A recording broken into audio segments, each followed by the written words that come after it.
아멘. 말씀은 요한복음 13장 12절부터 17절입니다. 신약 170쪽입니다.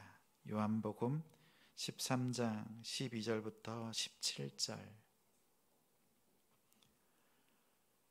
함께 읽겠습니다. 12절 그들의 발을 씻으신 후에 옷을 입으시고 다시 앉아 그들에게 이르시되 내가 너희에게 행한 것을 너희가 아느냐? 너희가 나를 선생이라 또는 주라 하니 너희 말이 옳도다. 내가 그러하다. 내가 주와 또는 선생이 되어 너희 발을 씻었으니 너희도 서로 발을 씻어주는 것이 옳으니라. 내가 너희에게 행한 것 같이 너희도 행하게 하려 하여 본을 보였노라. 내가 진실로 진실로 너희에게 이르노니 종이 주인보다 크지 못하고 보냄을 받은 자가 보낸 자보다 크지 못하나니 너희가 이것을 알고 행하면 복이 있으리라. 훈수입니까? 훈계입니까? 훈수입니까? 훈계입니까? 라는 제목으로 말씀 전하겠습니다. 제자같이, 가정같이, 사도같이 같이 이루는 지성. 이 시간 하나님을 예배하는 우리 성도님들을 복된 가정을 주님의 이름으로 사랑하고 축복합니다. 축복합니다. 어제는 스승의 날이었습니다. 우리가 그동안 성장해오는 동안에 우리를 가르쳐 주시고 또 우리에게 격려와 사랑으로 베풀으셨던 그 선생님들을 기억하며 감사하는 날이었습니다. 어제 하루를 보내면서 곰곰이 생각했습니다. 전화드릴 분 마음에 많이 있습니다. 그 사랑을 베풀어 주셨던 선생님이 많이 있습니다. 그런데 막상 전화를 드리려니 그동안 또 연락을 드리지 못하기도 했고 너무 오래된 그런 기억에 있는 선생님들, 또 그 중에서 한 분 교수님이 생각이 나서 또 교수님께 전화드리고 감사의 마음을 전하였습니다. 우리 성도님들도 나를 가르쳐 주셨던 그 스승, 우리 선생님들을 기억하고 감사하는 그런 하루를 보내셨을 줄 압니다. 우리는 스승의 주일 이렇게 말하지 않고 우리 남동탄 지정교회는 교사 주일로 지킵니다. 교사란 서로 간에 위아래가 있지 않고 서로에게 선한 영향력을 끼치는 그런 면에서 서로에게 교사입니다. 부모가 자녀에게 교사이기도 하고 한편으론 자녀가 부모에게 교사이기도 합니다. 그래서 우리 모두에게 서로가 교사임을 알고자 교사 주일로 지킵니다. 또한 우리에게 참 스승 되신 하나님이 계시죠. 늘 우리에게 말씀으로 인도하시고 우리의 삶에 함께 하시는 우리 하나님을 기억하며 주님 앞에 감사하는 교사 주일이 되기를 주님의 이름으로 축원합니다. 여러분의 인생, 여러분의 삶에 가장 영향력을 끼친 분은 누구입니까? 여러분의 마음에 남을 만한 한마디, 그 말을 해주신 분이 누구입니까? 때로는 마음에 상처가 되는 말이 마음에 남지요. 때로는 격려의 말씀이 우리의 마음을, 우리를 새롭게 합니다. 상처의 말은 주로 훈수를 두는 자들이 한 말입니다. 우리에게 사랑과 격려가 되는 말은 훈계, 교훈의 말입니다. 영국 총리였던 윈스턴 처칠, 그는 1차 세계대전을 승리로 이끌었습니다. 국민적인 영웅이 되었습니다. 많은 사람들이 그를 추앙하고 높일 때, 인기가 최고로 달았을 때 한 신문사가 연구합니다. 이렇게 위대한 영웅을 만들었던 사람들은 누굴까? 그래서 유치원부터 대학교, 대학원, 처칠의 삶에 있어서 그를 가르쳤던 선생님들을 빠지지 않고 다 찾아서 그들을 면담하고 인터뷰했습니다. 그리고 신문에 이렇게 기고합니다. 위인을 만든 사람들, 그들에 대해서 이렇게 인터뷰 내용을 실었습니다. 이 신문을 본 처칠이 그 신문사에 편지 한 통을 보냈습니다. 고맙습니다. 이렇게 살펴주셔서 감사합니다. 그런데 제 삶에 가장 영향력을 끼친 스승, 선생님 한 분이 빠졌습니다. 그분은 바로 저의 어머니입니다. 우리의 삶에 가장 영향력을 끼치는 사람은 어머니입니다. 어머니는 훈계를 두지 않습니다. 훈수를 두지 않습니다. 마치 우리가 바둑이나 장기 이런 것들 게임을 할 때 옆에서 훈수 두는 자들이 있습니다. 그러나 어머니는 우리의 인생에 훈수를 두지 않습니다. 오히려 훈계하고 교훈을 줍니다. 훈수와 훈계, 이 둘의 차이는 무엇입니까? 이 둘의 차이는 분명합니다. 훈수에는 사랑이 없습니다. 훈계에는 사랑이 있습니다. 또 훈수를 두는 사람은 그 결과를 책임지지 않습니다. 훈계하는 사람은 그 결과까지 책임집니다. 여러분이 그동안 들었던 많은 말들 중에서 여러분의 마음에 남은 말은 훈계였습니까? 훈수였습니까? 우리의 마음에 남아있는 그 따뜻한 위로와 격려, 훈계를 기억하십시오. 변호사가 재판에서 이기면 이렇게 말합니다. 우리가 이겼습니다. 지면 당신이 졌습니다.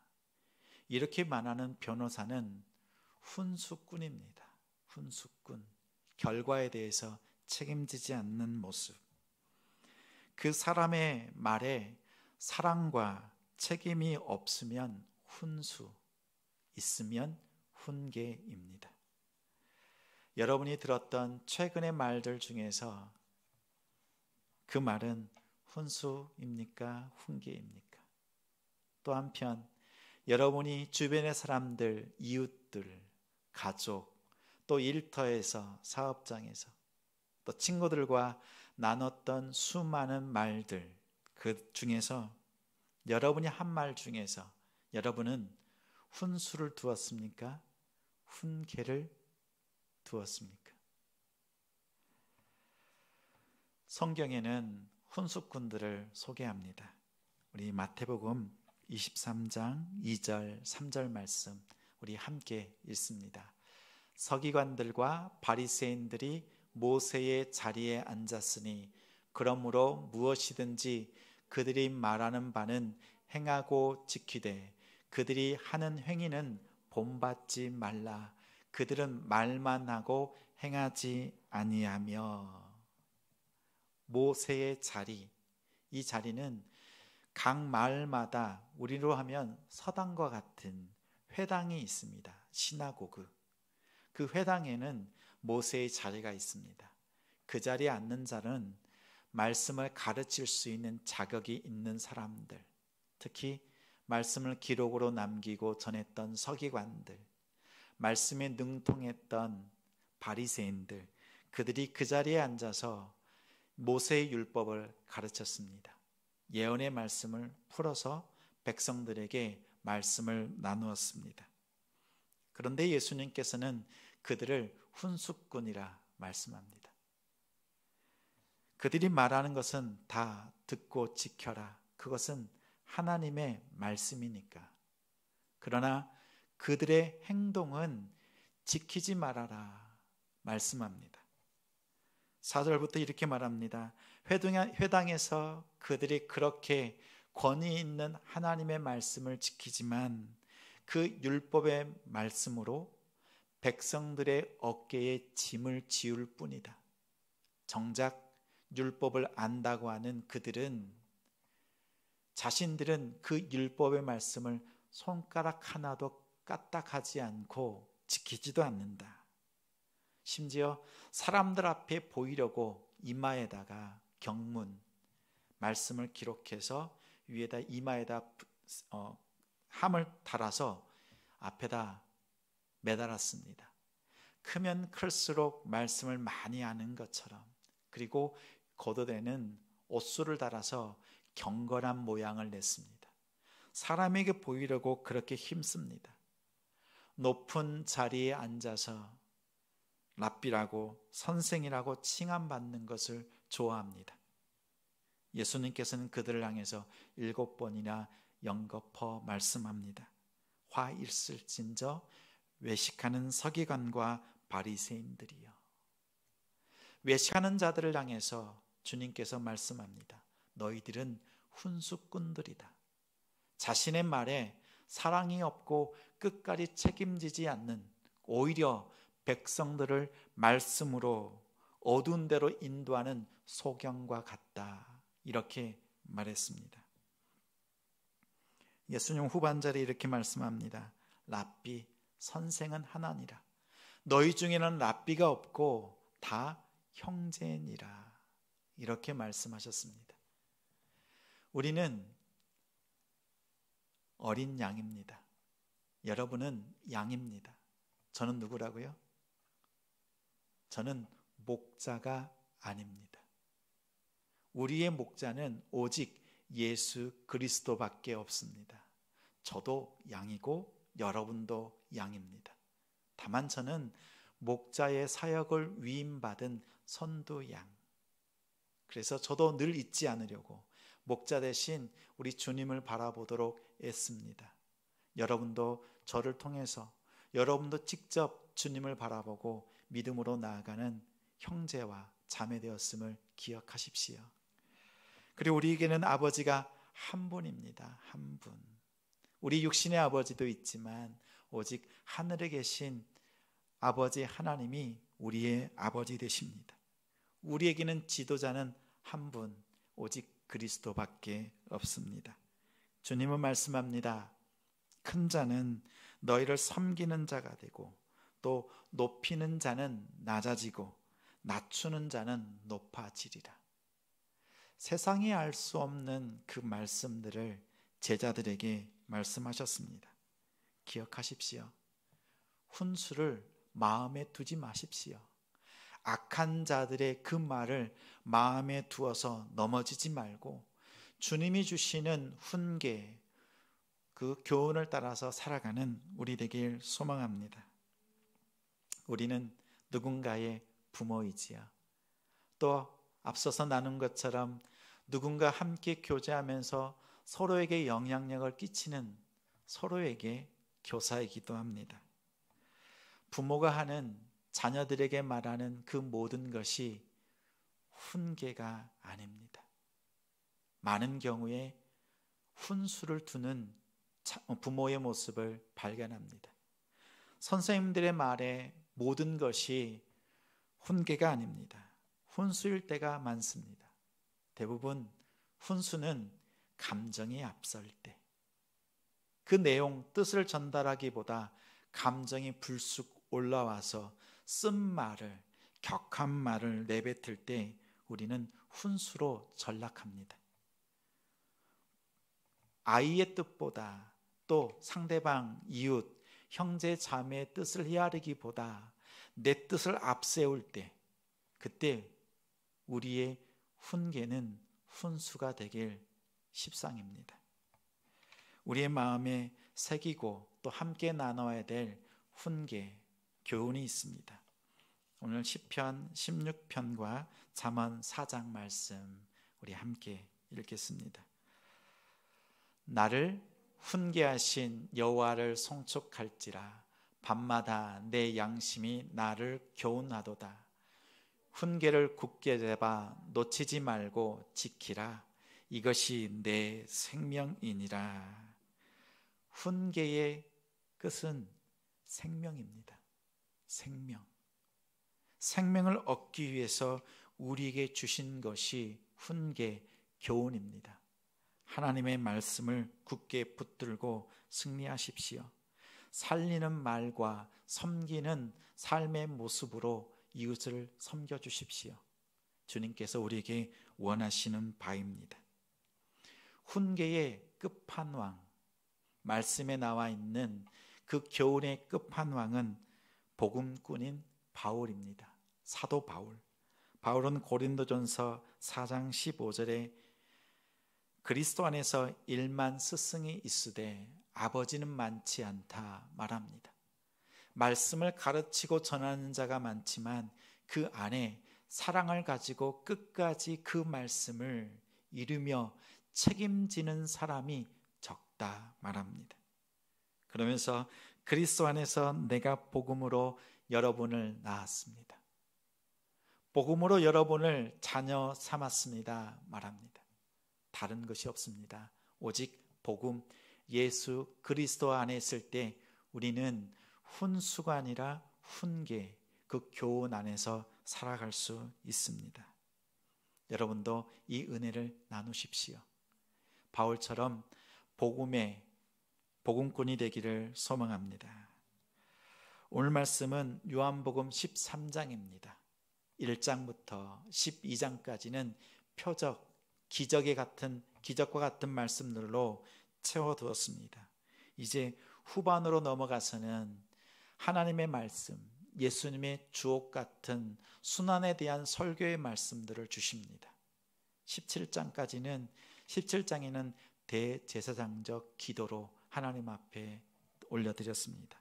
이제 후반절에는 순환을 당하시는 예수님의 모습을 그립니다. 특히 13장 1절에 6월절 이렇게 언급하면서 이제 후반절이 시작이 됩니다. 예수님의 상황은 이러합니다. 6월절 전에 어린 양을 잡습니다. 예수님께서 어린 양으로 죽으십니다. 그 죽으신 예수님은 이 세상을 떠나 아버지께로 돌아갈 때가 되었음을 아셨습니다.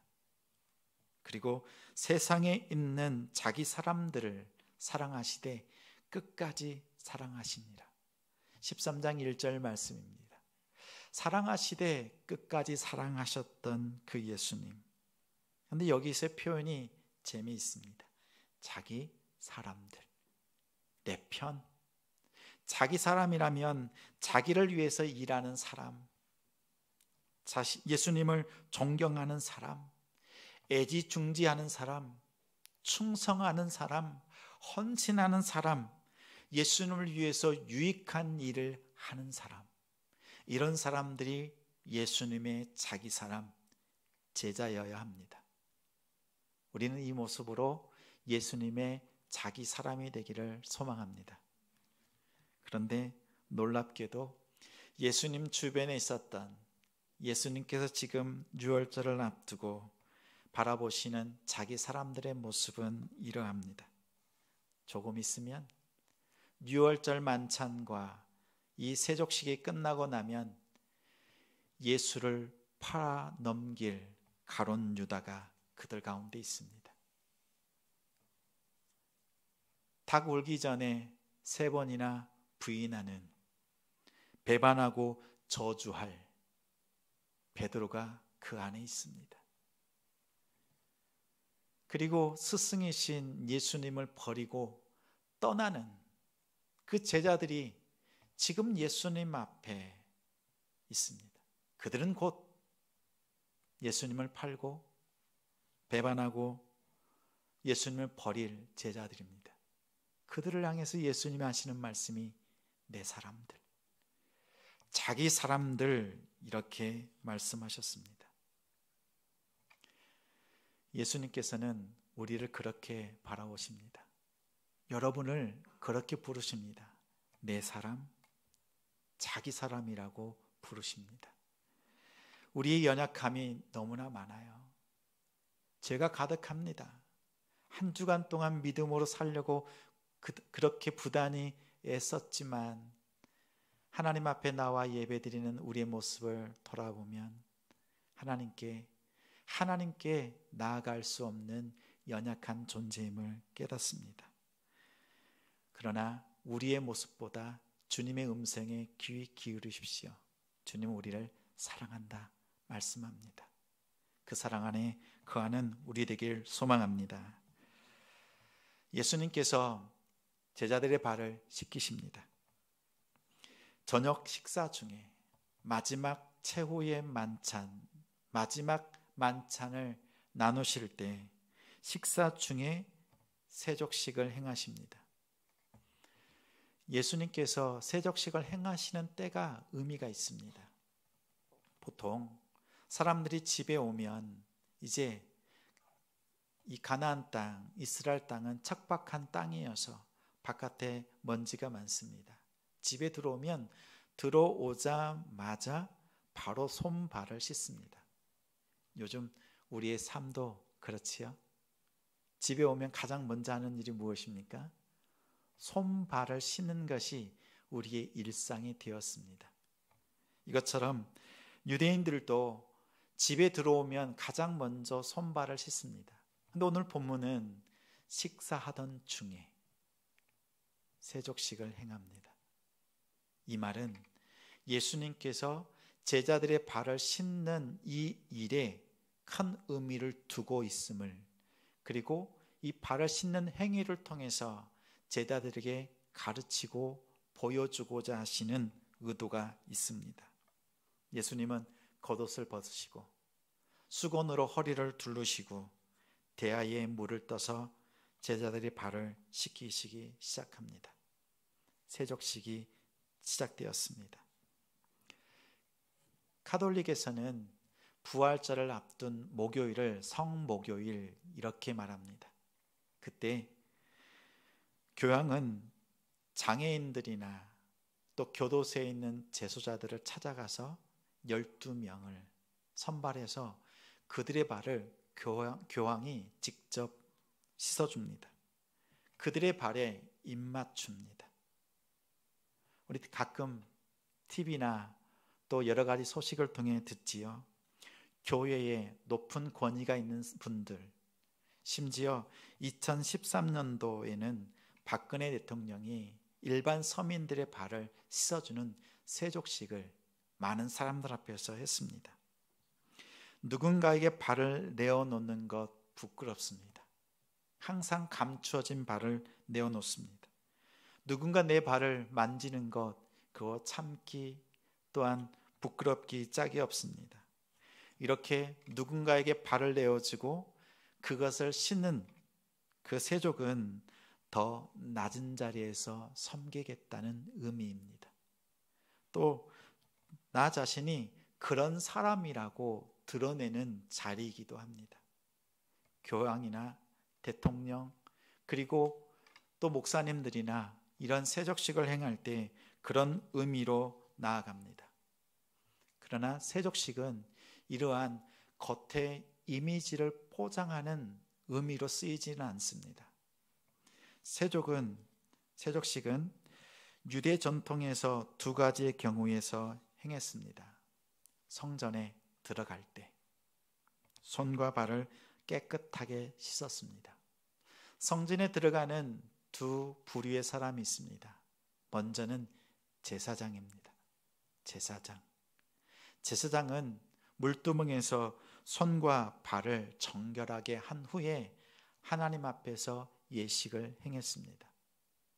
오늘날로 말하면 앞에서 말씀을 전하는 전하, 사역자들, 그리고 찬양팀, 여러분도 작은 제사장입니다. 또 이 시간 예배를 드리는 여러분 한 사람 한 사람도 하나님께서 부르신 작은 제사장입니다. 우리는 만인 제사장입니다. 하나님 앞에 나아갈 때 정결함으로, 거룩함으로 나아가야 합니다. 일반 유대인들도 제단에 제물을 드릴 때 손과 발을 깨끗하게 씻었습니다. 출애굽기 40장의 물두멍은 회막과 제단 사이에 있어서 제사장이나 일반 사람들이 그곳에서 깨끗하도록 씻을 수 있도록 했습니다. 우리 교회도 들어오는 입구에 상단에 보면, 바깥쪽에 로비에서 보면 코데시 예호바라고 썼습니다. 읽기는 코데시 라도나이라고 읽습니다. 히브리어 두 단어를 기록했습니다. 이것은 여호와께 성결. 하나님께 나오는 자는 성결한 모습으로 나와야 한다. 아무렇게나 살았던 모습으로 나오지 않고 거룩함으로 하나님께 예배 드려야 한다는 뜻이 담겨 있습니다. 우리 예배의 첫 번째 시간이 합심 기도입니다. 첫 번째 순서는 합심 기도. 그 합심 기도의 시간을 통해 우리의 마음을 찢어 하나님 앞에 나아갑니다. 지나간 잘못, 죄악들을 회개하고 하나님 앞에 마음을 찢어 드리는 시간이 첫 번째 합심 기도입니다.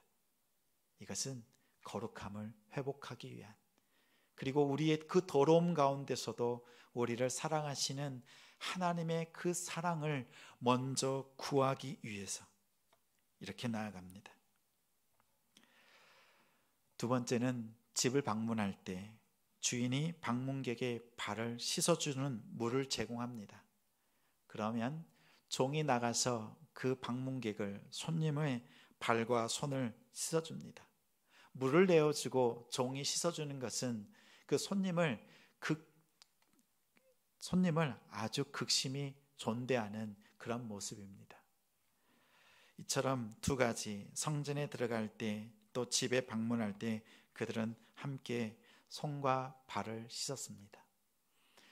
요한복음의 말씀 이 가운데에 이 세족식은 성전을 출입하는 것, 그리고 가정을 들어가고 나올 때에 꼭 행하는 것에 대한 말씀이었습니다. 성전 출입은 오늘날로 말하면 신앙의 공동체인 교회입니다. 교회를 드나들 때 이 거룩함을 회복하는 것이 우리 하나님의 뜻입니다. 또한 우리 가정, 믿음의 가정 안에서의 이 거룩함, 순결함을 회복하는 우리 가정이 되기를 소망합니다.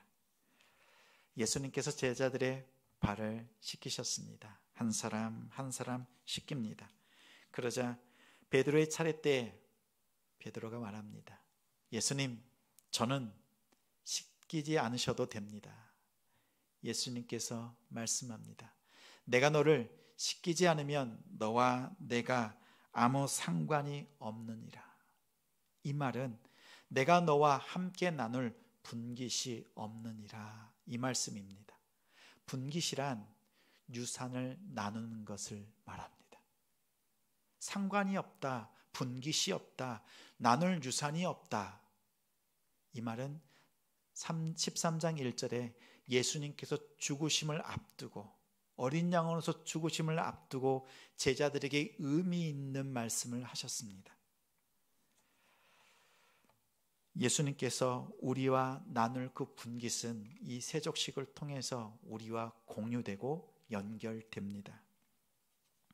요한복음에는 마태, 마가, 누가복음, 이 공관복음에 언급된 성만찬이 없습니다. 성만찬이 없고 대신에 그런 공관복음에 없는 세족식이 이 오늘 본문에 자세히 나와 있습니다.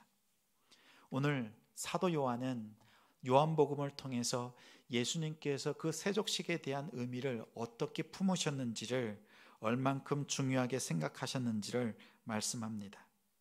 세족식은 단순히 손과 발을 씻는 행동이 아닙니다. 떡과 포도주를 나누었던 성만찬과 동등한 수준의 상징적인 의미로 말씀합니다. 예수님의 세족식은 예수님의 죽으심과 연결되어 있습니다. 6월절에 예수님께서 이 땅에 죽으시고 떠나시고 아버지께로 돌아갑니다. 끝까지 사랑하십니다. 또한 그 가운데는 마귀의 유혹과 시험이 있습니다. 모두 다 한결같이 예수님의 죽으심과 연결되어 있습니다. 예수님의 죽음과 맞닿아 있는 것이 이 세족식입니다. 이 세족식에는 우리가 기억해야 할 한 가지 사건이 있습니다. 마리아의 헌신.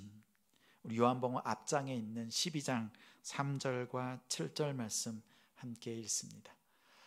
마리아는 지극히 비싼 향료 곧 순전한 나드 한 근을 가져다가 예수의 발에 붓고 자기 머리털로 그의 발을 닦으니 향료 냄새가 집에 가득하더라. 예수께서 이르시되 그를 가만두어 나의 장례할 날을 위하여 그것을 간직하게 하라 말씀합니다. 마리아가 향료 값을 깨뜨려서 예수님의 발에 붓고 자신의 머리카락으로 예수님을 씻었습니다. 그러자 주변에 있던 사람들이 말합니다. 그 300데나리온이면 1년 연봉인데 그것을 이렇게 허비하느냐. 특히 가룟 유다가 앞장서서 말합니다. 이것은 훈계입니까? 훈수입니까? 훈수를 둡니다. 그러자 예수님께서 말씀합니다. 아니다. 마리아의 이 헌신은 나의 장례, 나의 죽음을 기억하고 오고 오는 사람들에게 이것을 전해야 할지니라. 예수님께서 훈계로 교훈으로 마무리해 주셨습니다. 우리의 헌신을 주님께서는 기억하십니다. 우리의 크고 작은 헌신, 그 수고를 주님께서 아시고 우리에게 말씀으로 위로해 주십니다. 마리아는 향료를 부었지만 예수님께서는 물로 제자들의 발을 씻기셨습니다. 이 물은 곧 십자가에서 쏟으신 몸과 피, 그것으로 제자들의 발을 씻는 것과 동일합니다. 예수님은 자신의 피로 찢기신 몸으로 성만찬과 동일하게 제자들의 발을 씻기셨습니다. 이것은 종들이 하는 역할입니다. 스승이 선생님이 하는 행동이 아닙니다. 예수님께서 이렇게 직접 제자들에게 보여주신 것은 이 사랑과 겸손, 섬김을 제자들이 행하라고 말씀한 것입니다. 첫 번째, 우리 요한복음 13장 14절 15절은 예수를 본받아 섬김을 실천해야 한다 말씀합니다. 14절 15절 내가 주와 또는 성생이 되어 너희 발을 씻었으니 너희도 서로 발을 씻어주라 이렇게 말씀합니다. 행하여 본을 보이라 말합니다. 본을 보이신 예수님의 그 본의 그 히브리적 언어의 뜻은 이러합니다. 다른 사람이 따를 만한 순교적인 삶, 다른 사람이 본받을 만한 희생적인 삶을 말할 때 본이라 말합니다. 예수님은 신앙 공동체인 교회가 그러한 모습을 회복하고 그러한 모습으로 그 아름다운 모습을 이뤄가길 원하셨습니다. 그리고 훈수가 아닌 훈계, 교훈으로 섬기길 원하셨습니다. 우리도 예수님처럼 이렇게 섬기는 우리가 되길 원합니다. 두 번째는 요한복음 13장 16절 17절입니다. 예수를 본받아 겸손해야 합니다. 종이 주인보다 크지 못하고 보냄을 받은 자가 보낸 자보다 크지 못하다. 이것을 알고 행하면 복이 있다 말씀합니다. 예수님은 주인입니다. 주인이신 예수님께서 이렇게 몸소 섬김을 행하신다면, 이렇게 겸손하시다면 종인 너희들, 예수의 제자들은 어떻게 해야 되겠느냐 이렇게 말씀합니다. 또한 예수님은 보내신 분입니다. 우리는 보냄을 받는 자들입니다. 보낸 자가 이렇게 겸손하면 제자들 역시 얼마나 더 겸손해야 되겠습니까? 우리의 삶에 예수님을 닮아가는 이 겸손이 가득하길 소망합니다. 높아지기보다 더 낮아지는 것, 인정받으려고 애쓰기보다 하나님 앞에 더 겸손히 골방에서 엎드릴 수 있는 우리의 믿음의 모습, 신앙이 되길 예수님의 이름으로 축원합니다. 내 삶을 뒤집지 않고서는 머리로서는 이 자리로 나아갈 수 없습니다. 우리가 훈수에 머물 것이 아니라 훈계, 교육, 교훈 가운데 거하는 우리의 삶이 되기를, 그리고 우리 이웃들에게 그 말씀을 나누고 함께 섬기기를 주님의 이름으로 축원합니다.